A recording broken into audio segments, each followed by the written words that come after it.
एक बार फिर आपका कक्षा +1 मैथ्स में स्वागत है। कार्टेशियन प्रोडक्ट के बारे में हमने पिछले वीडियो में थोड़ा पढ़ा था।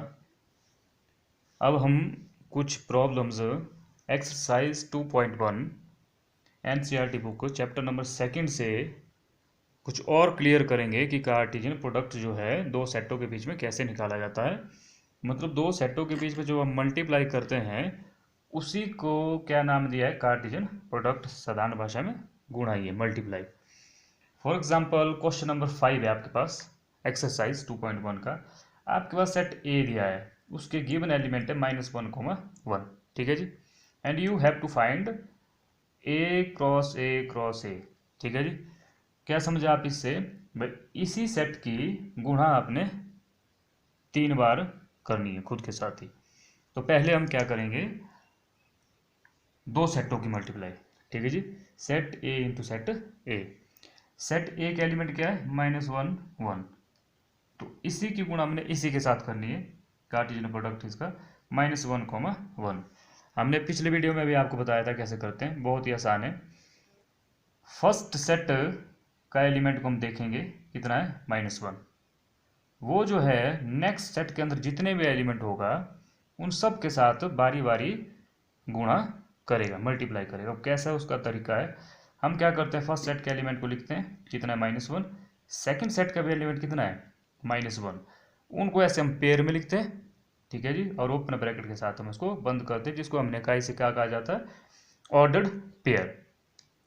अब ऑर्डर्ड पेयर इसको क्यों कहा जाता है, क्योंकि इसमें आप ऑर्डर चेंज नहीं कर सकते। The pair of elements means यहाँ पे डिपेंड करता है फर्स्ट सेट कौन है।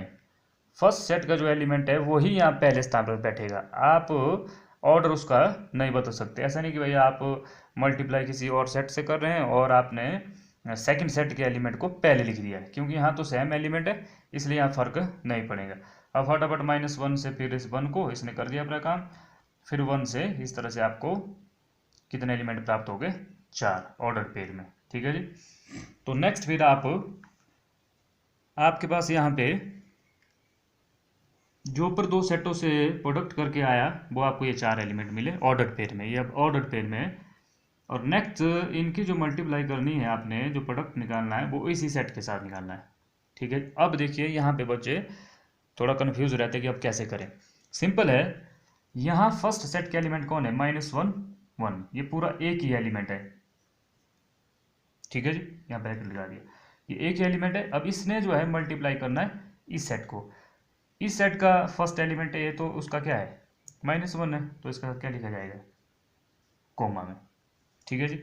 अब इसी तरह से नेक्स्ट के साथ करेगा मल्टीप्लाई, -1, -1, 1। ठीक है जी। इसने इसके साथ कर दिया तो कितने एलिमेंट मिल गए आपको, 2 एलिमेंट। ठीक है जी। इसी तरह नेक्स्ट जो है आगे आपके पास कितने एलिमेंट बचे, 3 एलिमेंट। ये भी आपको इसी तरह से 2 ब्रैकेट देते जाएंगे, -1, 1, -1। इसने इसके साथ काम कर दिया। अब नेक्स्ट के साथ काम करेगा तो कितना आएगा, -1, 1, 1। इसने भी काम कर दिया अपना। अब इसकी बारी आ गई, 1, -1। ये एक ही एलिमेंट है, इसकी मल्टीप्लाई इसके साथ किया तो कितना आया, -1। ठीक है जी। अब नेक्स्ट जो है, अब इसकी मल्टीप्लाई 1, -1 और 1। इसी तरह से आपके पास आगे आएंगे 1, 1, -1, लास्ट 1, 1, 1। Set close. सेट में कितने एलिमेंट आ गए आपके पास, टोटल 8 एलिमेंट। सेट का निशान लगाना ना भूले। अब देखिए कैसे आप पता लगाएंगे, 8 एलिमेंट आएंगे। अब देखो फर्स्ट सेट से आपको जो ए इंटू ए से मिले थे 4 एलिमेंट। ठीक है जी। सेकंड सेट के अंदर कितने एलिमेंट है, 2 एलिमेंट। इस तरह से भी हम कन्फर्म कर सकते हैं क्या हमारा आंसर सही आया या नहीं आया।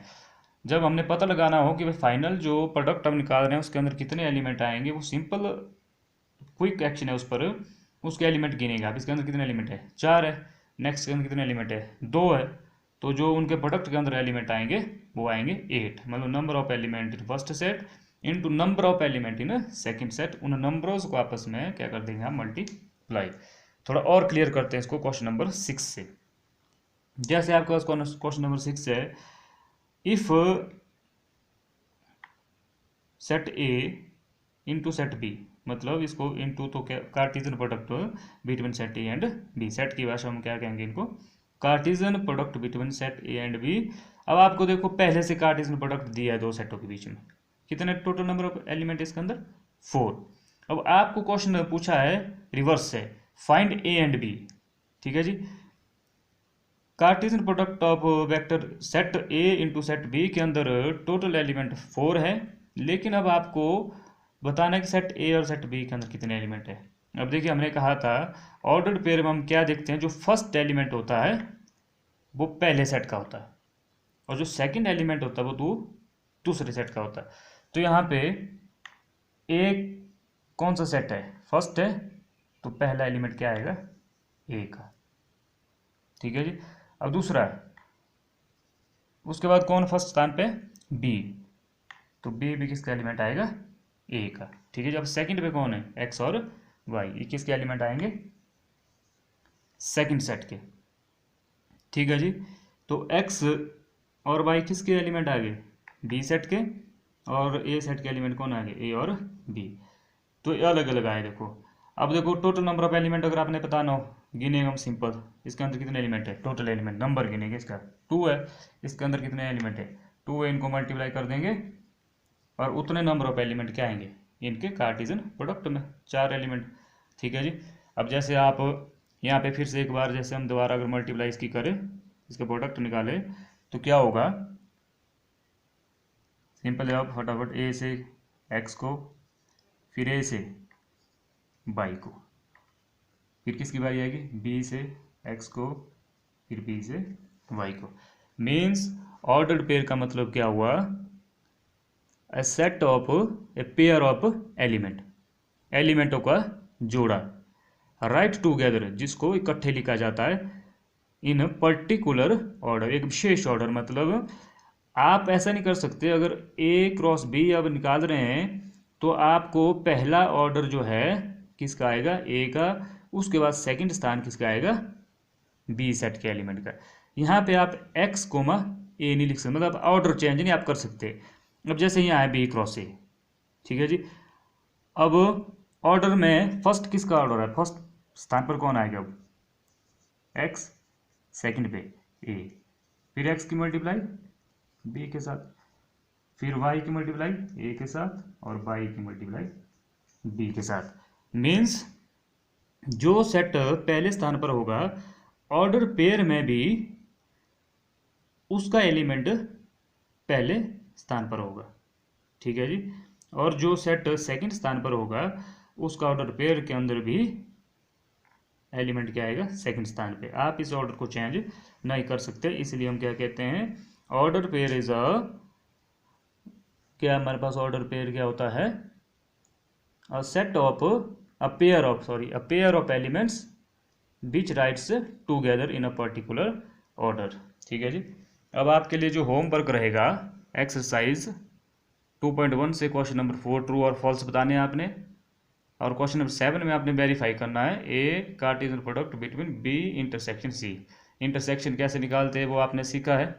ठीक है जी, और A cross C is a subset B cross D. अब दो सेटों, यहाँ पे आप पहले दो सेटों के बीच में इंटरसेक्शन निकालेंगे, ठीक है जी, फिर उसके बाद उसका कार्टेशियन प्रोडक्ट निकालेंगे। और आपके पास इस तरह से बुक में आप देख सकते हैं, एनसीईआरटी बुक में उसमें ये प्रॉब्लम दी है, तो ये आप सॉल्व खुद करेंगे। और दूसरा,